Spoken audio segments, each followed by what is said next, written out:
Doctors were shocked when they saw what was inside the newborn's belly. The nursery in the Thompson home was a sanctuary of soft pastels and quiet lullabies. For Sarah and Michael, bringing their baby daughter, Lily, home was the culmination of years of dreaming and 9 months of anxious preparation. Lily was, by all accounts, a beautiful baby.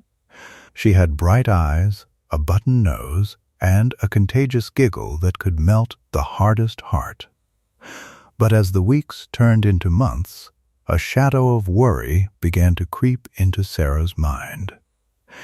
It wasn't something obvious at first, just a mother's intuition, whispering that something wasn't quite right.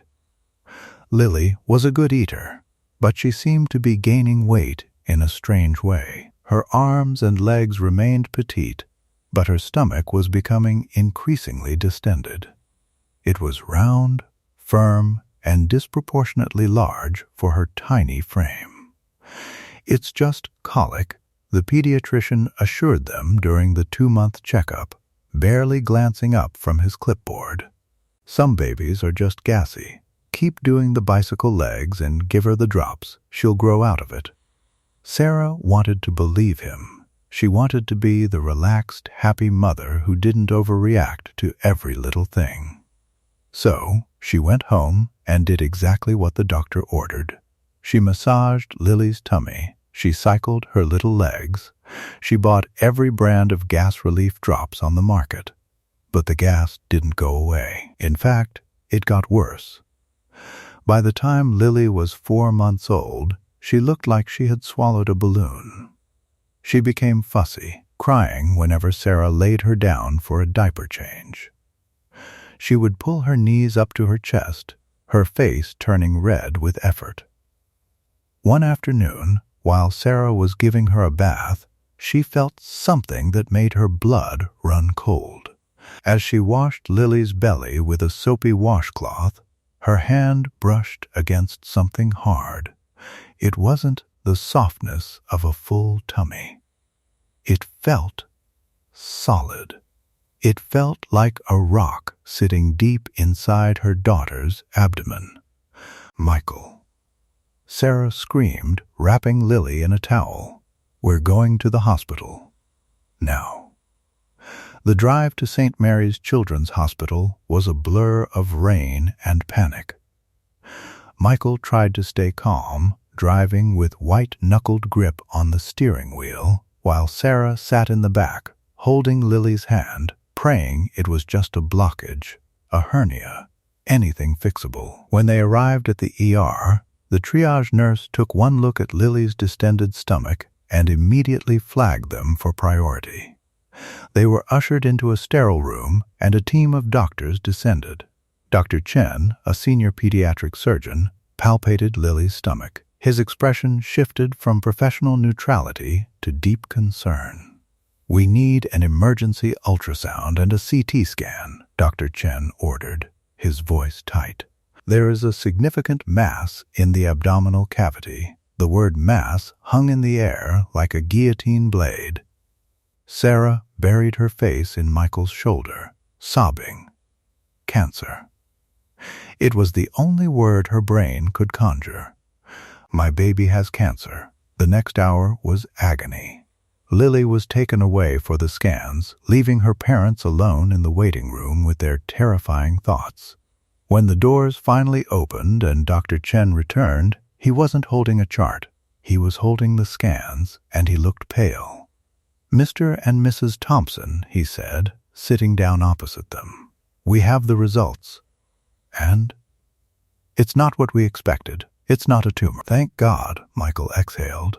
"But," Dr. Chen continued, "it is something extremely rare. In fact, most of us here have only read about it in textbooks.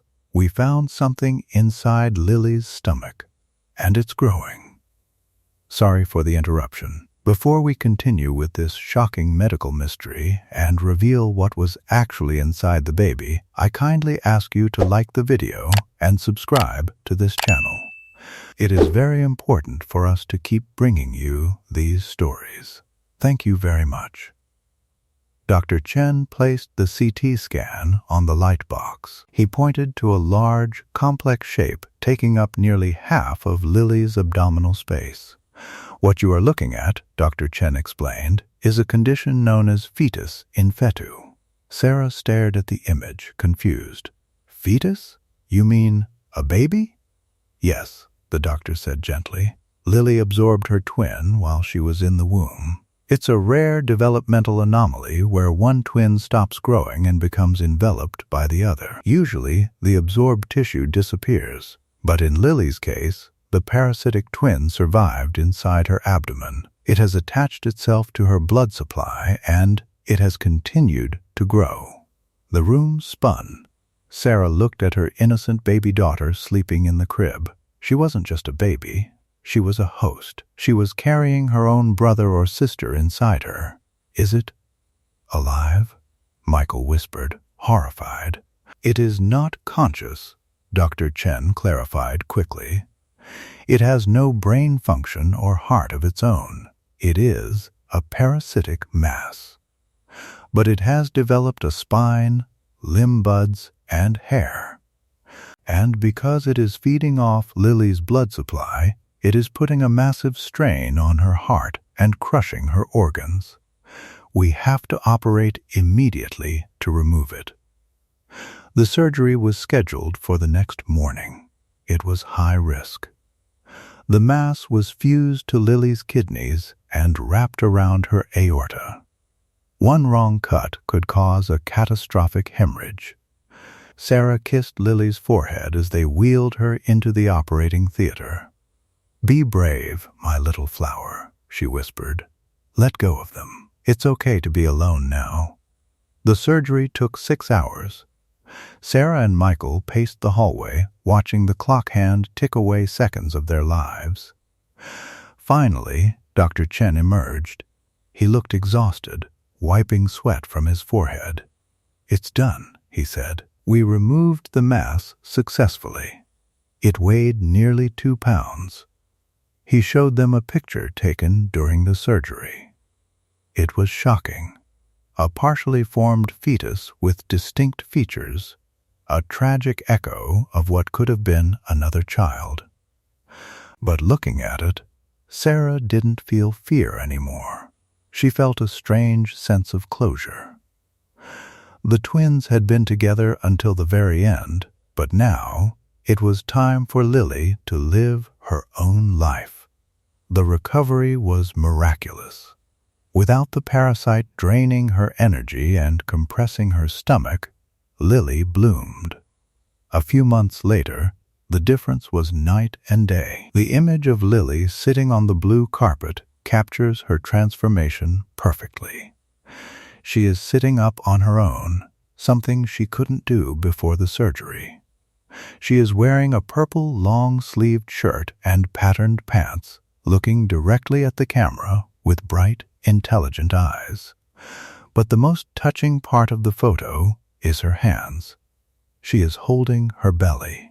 For a long time after the surgery, Lily would subconsciously hold her stomach. Perhaps it was muscle memory, or perhaps she missed the presence that had been with her since conception. But now her tummy is soft and healthy. The scar is fading, a thin white line that marks the day she became an only child. She's a fighter, Sarah tells everyone now. She carried her brother as long as she could. Today, Lily is a happy, energetic toddler who loves to dance and eat, especially now that she has room in her tummy for food. The doctors call her a medical marvel, but to Sarah and Michael, she's just their miracle. They kept the ultrasound scans in a box, a reminder of the twin who never was, and the daughter who fought to survive him. Did this medical mystery leave you stunned? Have you ever heard of a baby being born pregnant with their own twin? Let us know your thoughts in the comments below. If you found this story fascinating, please don't forget to subscribe to this channel and leave a like. It really helps us share more incredible stories of survival and science with you. Thank you for listening, and see you next time.